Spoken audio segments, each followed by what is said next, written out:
Culture d'Afrique au cœur d'une nation. L'Afrique, berceau des civilisations, est aujourd'hui victime de la dépravation de ses us et coutumes ancestrales. Son peuple, tombé dans l'acculturation sous les poussées impérialistes et coloniales, cherche ses repères. Musique, cinéma, peinture, sculpture et autres traditions ancestrales. Toute la culture d'Afrique sur CAMnews 24. Un peuple sans culture est un peuple sans vie. Madame, Monsieur, bienvenue à cette autre session, à cette autre édition de Culture d'Afrique sur CAMnews 24.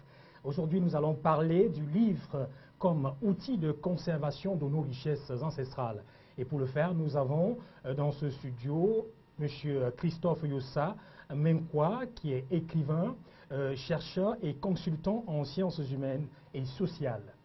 Bienvenue sur le plateau de Culture d'Afrique, Monsieur Christophe. Bonsoir Eric et bonsoir tous les téléspectateurs de CAMnews 24. 24 et de Culture Afrique. Ok, nous parlons aujourd'hui du livre dont le thème de l'émission, c'est le livre, un outil de conservation de nos richesses ancestrales.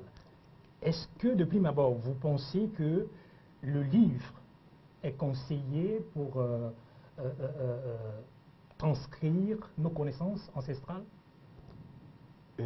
Répondre à une telle question par la négative serait renier mon propre nom. Parce que je m'appelle Yossa et je sais que c'est le nom de mon grand-père. Je sais que c'est le nom de mon grand-père parce que je l'ai vu dans l'acte de naissance de mon père qui est écrit. Et mon père a vu dans la carte d'identité faite par les colons à son grand-père. Il sait que c'est le nom de son arrière-grand-père. Mais ça s'arrête là, parce que l'arrière-arrière-grand-père n'avait rien laissé par écrit.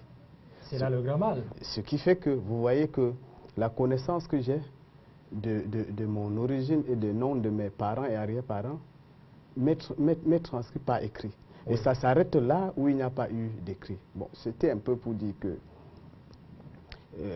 vous savez, il n'y aura jamais meilleur moyen de transmettre la connaissance de génération en génération que l'écrit, que le livre. Si tel n'était pas le cas, le livre n'existerait plus. Avec la bousculade qu'on a des nouvelles technologies et des nouveaux modes de communication aujourd'hui. Le papyrus est découvert avec une ancienneté de plus de 400 ans avant Jésus-Christ, garde sa valeur jusqu'à aujourd'hui.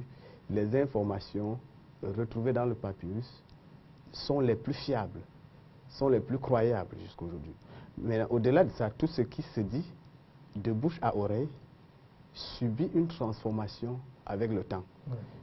Je vais m'expliquer autrement en disant que je prends votre mot conservation. Moi, je prends conservation comme empêcher, un moyen qui empêche de disparaître, mais aussi un moyen qui conserve et qui transmet sans dénaturer. Justement. Parce que c'est les deux dimensions. Alors, si vous allez vous rendre compte que la cassette, les informations laissées sur cassette, c'est de la bande qu'on déroule, oui, aujourd'hui sont presque inaccessibles parce que l'outil lecteur cassette est en voie de disparition. Oui.